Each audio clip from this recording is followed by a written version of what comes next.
ketika saya buka mata, ya gitu ya, tiba-tiba ada sesuatu putih nih pas di depan muka saya. Jadi mukanya hantu air, mukanya hantu air sama muka saya ini berhadapan-hadapan, hanya sekitar sejengkal ini. Jadi berhadapan-hadapan ini. Sumpah ini saya kaget, saking kagetnya saya langsung.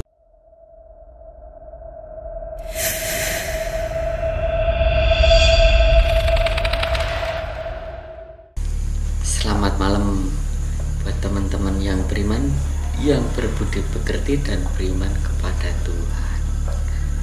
Malam ini saya akan membawakan beberapa kisah yang saya alami waktu saya menjalani hobi saya dulu. Jadi hobi saya itu dulu mancing malam, mancing liar di Sungai Berantas, Mojokerto. Sebelum itu saya nyapa dulu teman-teman Rasa Misteri, karena mungkin beberapa minggu ini mungkin video saya belum upload lagi ya di Rasa Misteri, karena gantian sama teman-teman yang lainnya. Jadi gini ya, ini saya dulu kan hobinya hobi mancing ikan baung. Jadi ikan baung itu sendiri kan aktif di malam hari.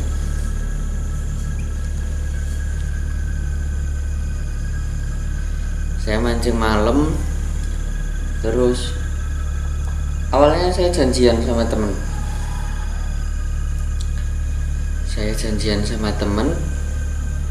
Terus teman saya janji mau nyusul.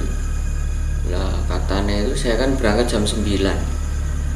Teman saya katanya mau langsung nyusul. Saya sudah berangkat ke lokasi, akhirnya saya mancing di sana.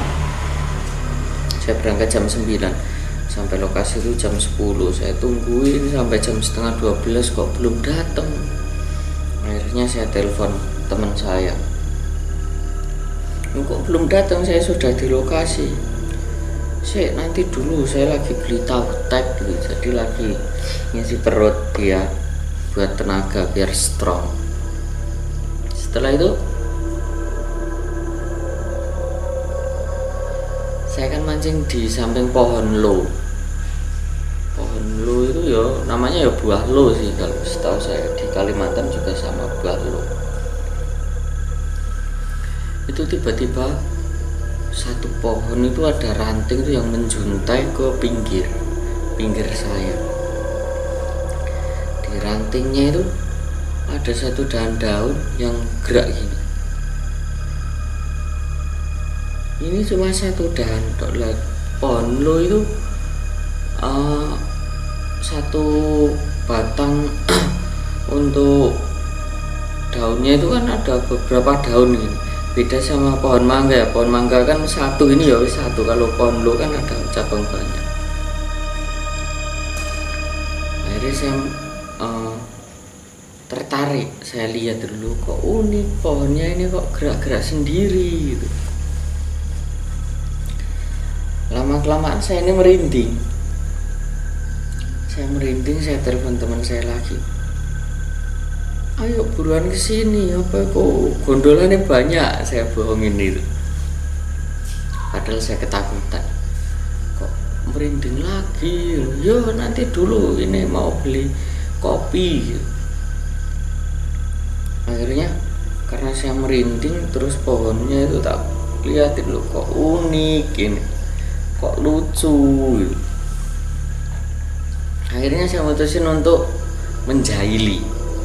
Jadi dahan yang gerak-gerak sendiri ini tadi saya jahilin, saya tali daunnya itu, saya untel-untel ke ranting yang lainnya itu. Setelah itu teman saya jam 1 datang. Jadi jeduan ini sangat lama, dari jam 9 katanya mau berangkat, ketemu di lokasi jam 10 sampai jam 1-an itu baru datang. Akhirnya teman saya datang, terus teman saya bilang, loh kamu berani di sini sendirian? Ya berani, katanya kamu mau langsung nyusul, tapi ini baru nyusul. Yo tadi saya habis dari Surabaya, terus yo lapar, beli itu makanan dulu. Terus teman saya tanya, kamu tadi bawa kopi? Enggak, ini Ustaz kono kopi. Ya alhamdulillah. Wis akeh diumpani saya itu, dipasang umpannya dirakit terus mancing. Umpannya di sebelah mana? Tuh di sebelah barat. Umpanin, akhirnya saya tinggal tidur karena udah ngantuk ya, gantian teman saya yang aktif, saya tidur. Tapi saya ini tiba-tiba kayak denger anak kecil nangis, merintih lah, lebih tepatnya merintih, bukan nangis, merintih terus kayak sedih gitu. Saya dibangunin, ada bayi sopo. Aku dari tadi di sini loh, nggak ada apa-apa. Ini ada suara orang nangis gitu, ngomong sedih. Oh alah ibu toh. Iya, tadi aku digodain ini. Akhirnya itu daunnya tak untel-untel gitu.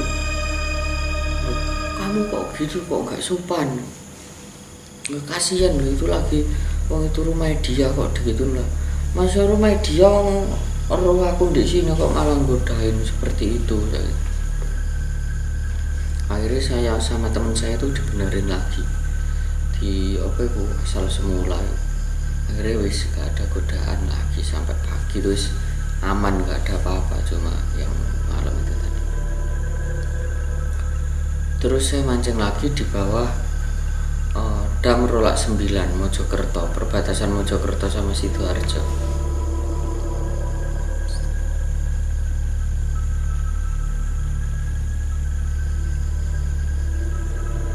Di bawah situ ada daerah yang menurut saya sedikit unik. Saya mancing di sana sama teman-teman rombongan. Ada teman saya ini 4, saya sama Romo Giso sama Pak Demul sama Om Ahmad Effendi. Mancing itu berempat, ngumpul setengah 8, jam 8 itu hujan, jam 8 malam tiba-tiba hujan, jam setengah 11 itu baru terang. Akhirnya kita berangkat bareng budal sampai di lokasi itu jam 11. Sampai lokasi 11 kita mancing, tiba-tiba hujan lagi. Akhirnya kita berempat ini berteduh di bawah pohon pisang sampai sekitar jam setengah 3an itu baru mulai mancing lagi,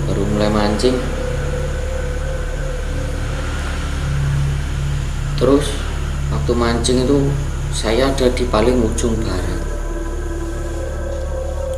Sebelah saya ini ada Pak Demul, sebelahnya lagi itu ada Om Pendi, sebelahnya lagi di bawah pohon pisang itu ada Romo Giso itu tadi. Karena saya itu sungkan ya kan mancingnya bareng-bareng, masuk kita spotnya terpisah. Akhirnya saya berusaha untuk menyapa teman-teman saya sapa itu satu persatu. Akhirnya saya ke ujung timur, rokok sebatang sama Romo Giso. Sudah selesai ngobrol, habis rokok 2 batang, hampir mau subuh, saya kembali itu saya nyapa Om Pendi, terus sebelahnya Om Pendi, sebelah baratnya itu ada Pak Demul. Saya ini tahu Pak Demul baru menguncalkan umpannya itu dilempar ke kali itu pancingnya. Setelah itu perasaan saya Pak Demul itu berjalan mau menghampiri saya. Loh, Pak Demul mau kemana? Terus tiba-tiba berhenti di samping pohon pisang. Loh kok tumben aku nggak disapa gitu. Lah, ini mau kencing ini. Tak pikir mau kencing toh. Mau tak deketin, mau tak tapuk pundake gitu. saya di sampingnya tuh mau saya tepuk gini, tiba-tiba Pak Demul nyapa, ada di sebelahnya pancing itu tadi. Mas Aris mau kemana? Loh Pak D, dan ini kau sinten, ini tadi siapa? Ya, Boten Sumrawi, saya tidak tahu siapa. Ada apa Mas Aris? Oh boten, enggak Pak D, nanti aja, nanti kalau sudah apa ibu pagi sudah terang tak ceritain. Akhirnya saya kepancing saya itu, wah ini kok apa ibu nggak ada tarian gitu, tak tarik, nggak tahu nih pancing saya dapet ikan bau besar itu,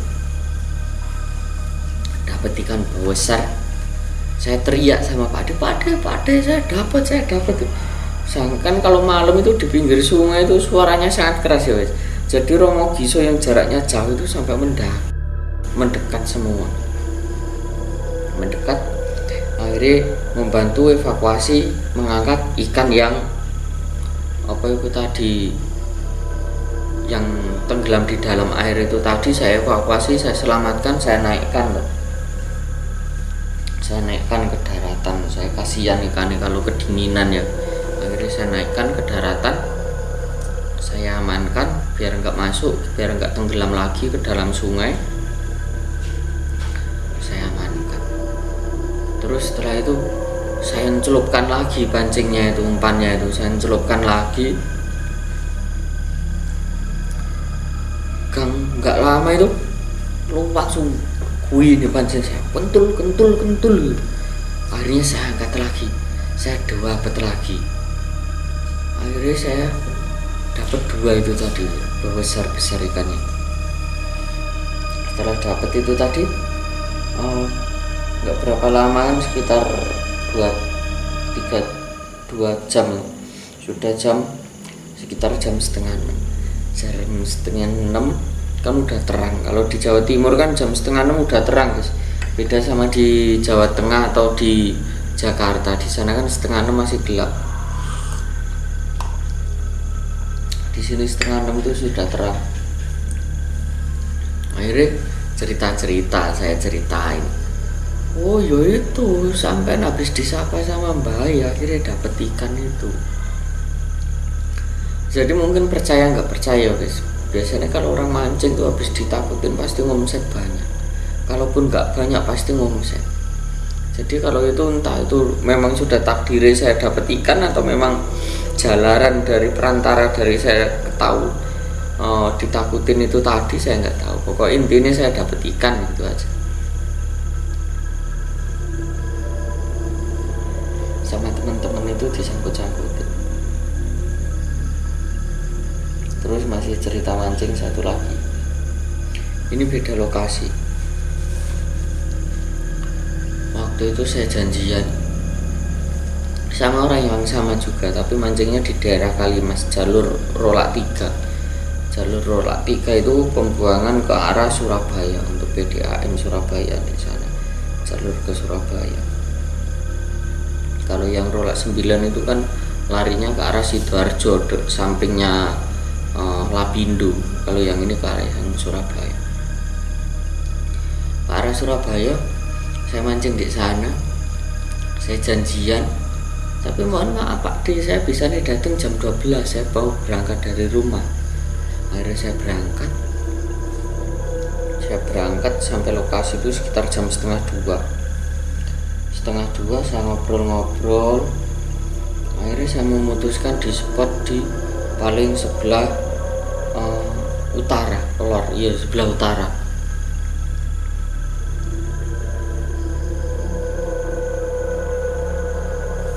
Di sebelah utara di bawah pohon bambu. Jadi biasanya kalau di bawah pohon bambu itu memang ikannya banyak guys, jadi sarang ikan. Jadi saya mutusin mancing di sana. Terus di situ ada koyok tangga masuk ke dalam sungai. Biasanya itu dipakai untuk orang buang air besar, untuk warga sekitar yang nggak punya kamar mandi. Terus di sampingnya itu kayak ada buat pegangan ini biar nggak jatuh ke sungai. Saya tahu ini tempat ini biasanya buat orang apa itu nelek, ini pasti banyak ikan nih. Hari saya karena dekat sungai, saya juga bawa timbo, bawa apa ya namanya, bak tapi yang ada cantolan itu saya siram, saya bersihin, saya lap. Akhirnya saya duduk gini menghadap ke sungai ini yang itu mujure kan ke utara, saya di sebelah baratnya sungai, jadi saya menghadap ke timur. Saya menghadap ke timur sambil merem-merem gini, sambil baca doa, baca sholawatan gitu. Saya batin, saya rengeng gitu, baca sholawat terus, saya merem gini. Ini waktu merem gini, saya merasa kok di daerah muka saya ini hangat, di depan muka sini hangat. Saya masih merem gitu loh, kok hangat, ini apa ini?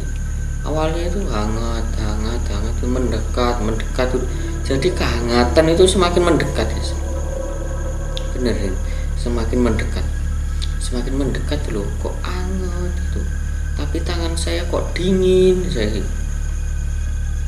Saya masih merenung gini aja, sama baca sholawat itu, sama ngantuk. Ketika saya buka mata, ya gitu ya, tiba-tiba ada sesuatu putih nih pas di depan muka saya. Jadi mukanya hantu air, sama muka saya ini berhadapan-hadapan, hanya sekitar sejengkal ini. Jadi berhadapan-hadapan ini. Sontak ini saya kaget, saking kagetnya saya langsung terlempar, ngeblak ke belakang. Saya kelempar gitu sampai terjatuh. Jadi terjatuh itu kayak masih gini, kayak masih terbawa suasana. Akhirnya selang beberapa detik itu saya bisa jalan, bisa gerak, langsung saya tinggal lari. Saya tinggal lari. Kebetulan yang di sebelah selatan itu ada Romo Giso. Saya lari, Romo Giso langsung ketawa terbahak-bahak. Habis tertawa, saya masih menggay itu, masih ngos-ngosan. Saya masih gitu, Romo Giso mau ngasih ketawa. Loh Romo, sampean kok malah ketawa? Saya ini habis ditakutin. Saya sudah tahu mas, tadi lo lewat di belakang saya. Sampean sudah tak kode, saya teriakin tapi sampean gak denger. Saya mau deket ke sampean, saya sungkan gitu. Sampean diliatin itu toh, perempuan pakai baju putih toh. Iya Romo, sampean kok tahu? Tadi habis lewat di belakang saya di pohon-pohon jeruk itu, riwa-riwi gitu. Kayak kebingungan, akhirnya jalan ke arah sampean. Sampean tak teriaki nggak denger, sampean tak panggil ya nggak denger. Akhirnya ya wis, tak pikir sampean tidur, nggak apa-apa. Akhirnya saya minta bantuan sama Romo nemenin untuk ngambil pancing itu tadi. Lah anehnya kalau yang penampakan yang ini saya nggak dapet ikan. Kalau sebelumnya tadi kan saya dapat ikan, yang ini nggak dapet ikan. Terus singkat cerita ya wis seperti itu, kita pulang pagi wis habis subuh sekitar jam 6 atau jam 7-an itu mampir ke warung kopi, cerita-cerita, bercanda ria. Setelah minum kopi, badan sudah fit, kita pulang untuk perjalanan pulang. Pada perjalanan pulang besok malamnya lagi saya mancing lagi, karena mancing saya hobi, saya kan mancing, jadi setiap malam itu pasti mancing dulu itu. Mancing, tapi ini beda sama orang yang satunya lagi, sama teman saya yang namanya itu, nama Facebooknya Mempritapih Panjaringan, sama rombongannya beliau itu kan kebetulan bos juragan apa itu, pemborong bangunan, bangun pabrik itu. Nah, kebetulan saya kenal di Facebook, saling tegur sapa, tukeran WA, akhirnya kita memutuskan untuk mancing bareng. setelah mancing bareng ya wis itu akrab.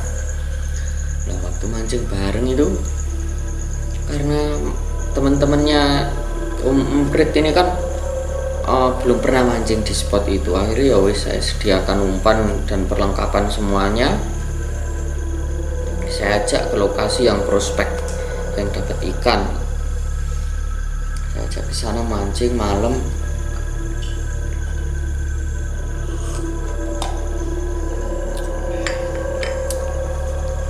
Akhirnya singkat cerita saya ini ketiduran waktu mancing. Saya ketiduran ini, saya ini mimpi ada anak kecil dua, laki-laki sama perempuan, umurnya sekitar yang satu itu 4 tahun, yang satu itu sekitar 3 tahun atau 2 tahun setengah gitu. Koyok belajar jalan tapi wis bisa lari-lari gitu. Dia ini yang satu ini main di kaki saya yang kiri, yang satunya main di kaki saya yang kanan. Terus saya ini sadar loh, aku ini tidur, aku ini mimpi, ini siapa ini anak kecil ini main godain. Terus tiba-tiba ini duduk di atas dada saya sini duduk. Kok rasanya kayak gini, kok beda loh, ini gangguan jin ini kalau seperti ini. Jadi kayak rep-repan, tindian, kalau bahasa nasionalnya mungkin rep-repan itu. Saya gerak-gerak gini nggak bisa, cuma au gitu udah. Akhirnya saya tanya, kamu itu siapa? Ngapain kamu gangguin saya? Kalau bahasa Indonesianya, rumah saya di bawah kaki nih om, di sini. Rumah saya di sini. Akhirnya loh, berarti ini kuburanmu? Iya om.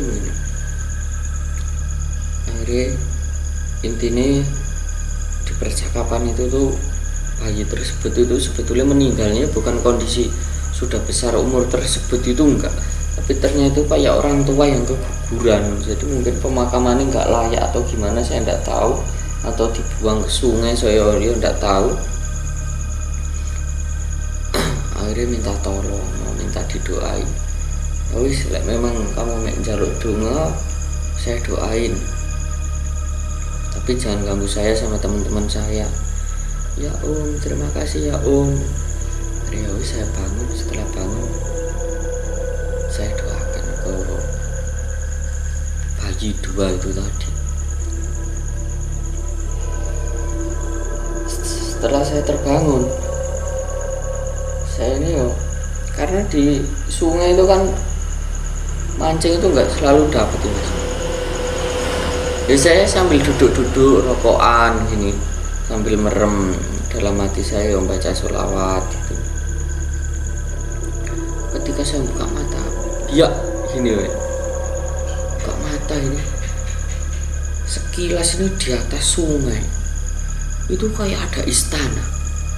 Istananya itu sangat megah.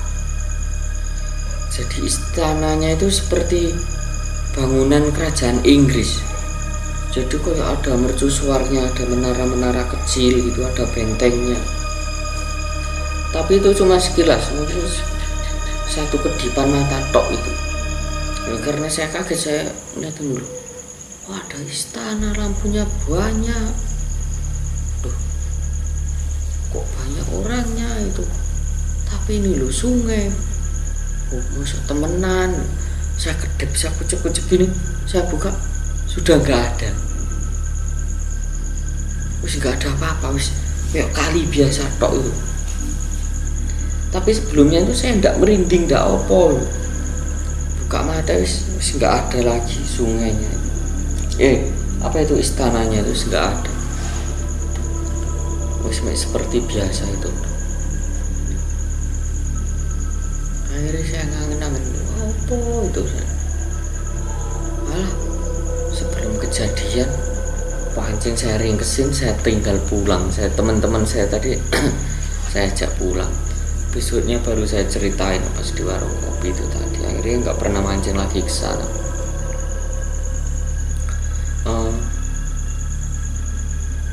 mungkin ceritanya cukup 3 cerita dulu, nanti ada kelanjutan lagi sih di pemancingan ini, tapi bukan saya yang ngalamin, saya hanya akan menceritakan. Jadi ada orang meninggal di sungai tersebut. Selang berapa lama itu pokoknya sudah bertahun-tahun lah, akhirnya Romo Giso itu mancing di situ, dilihatin penampakan itu. Terus yang satunya pas saya memancing di pulau, jadi di Sungai Kalimas itu jalur Surabaya itu tadi, di tengah sungai kan sungainya lebar, di tengah-tengah itu kayak ada pulaunya. Nah itu saya melihat sesuatu yang menakutkan seperti genderuwo di situ. Sama ada satu lagi, saya akan menceritakan kisah teman saya yang pertama tadi yang saya ceritain pas mancing ada genderuwo mainan itu tadi. Itu teman saya ada mancing di jembatan miring bekas troli zaman Jepang dulu, zaman Belanda mungkin. Itu dilihatin pocongan. Nanti saya akan ceritakan di episode selanjutnya. Untuk saat ini cukup sampai sekian, kita lanjut di next video karena sekarang ya sudah malam nih, sekitar jam 1:30 mungkin sekarang. Jam 1. Oh ya sudah jam 1. Jadi kita ceritanya sambil rotok gini-gini karena memang ini ceritanya ini kita mau meresapi. Ceritanya ini kita bikin konten ini memang jam-jamnya orang tidur kita bikin konten. Cukup sekian cerita dari saya, semoga teman-teman terhibur, dan dimanapun tempat teman-teman sampean berada, jangan lupa kalau di sekeliling kita ini masih ada makhluk ciptaan Tuhan yang berbentuk lain, apapun itu. Jadi jaga sikap, jaga ucapan. Semoga tidak ada gangguan, tidak ada halangan satu apapun buat teman-teman yang ada dimanapun. Intinya selama kita bisa menjaga akhlak kita, insya Allah tidak diganggu oleh makhluk selain kita, selain manusia. Oke, cukup sekian cerita dari saya, dan sampai jumpa di next video. Tetap di Rasa Misteri, di mana setiap cerita memiliki rasa misteri yang tersendiri.